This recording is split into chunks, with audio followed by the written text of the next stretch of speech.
This is Sharkbite Toilet connector.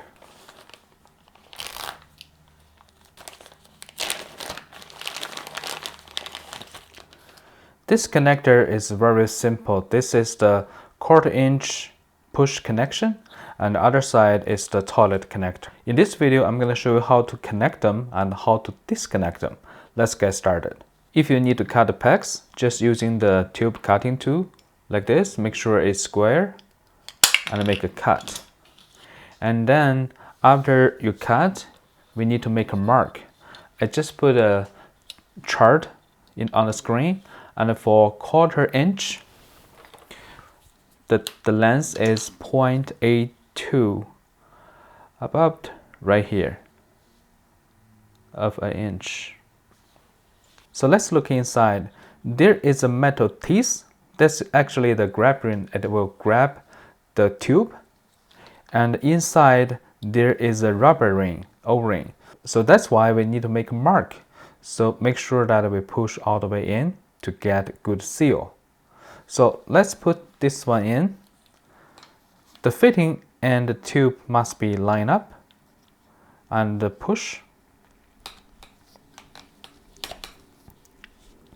Now I pushed all the way in. My mark is a little bit too long. So this connection is done. This is the toilet water tank. Underneath the water tank, there is the water inlet. So basically you just hand thread it in.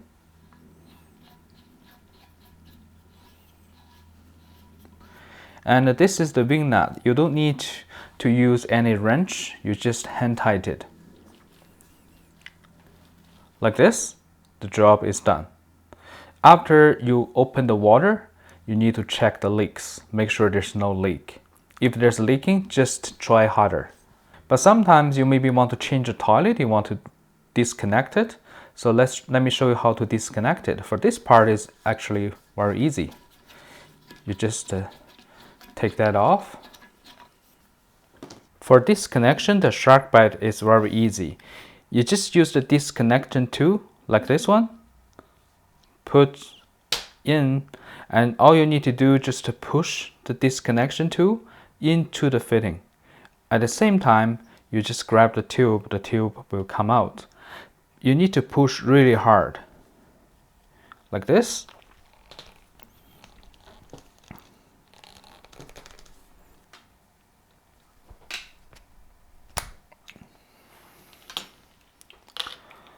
After you remove the tube, you're going to make sure that there's no damage inside. If any damage, you cannot use this. Alright, I hope this video is helpful. Thank you for watching.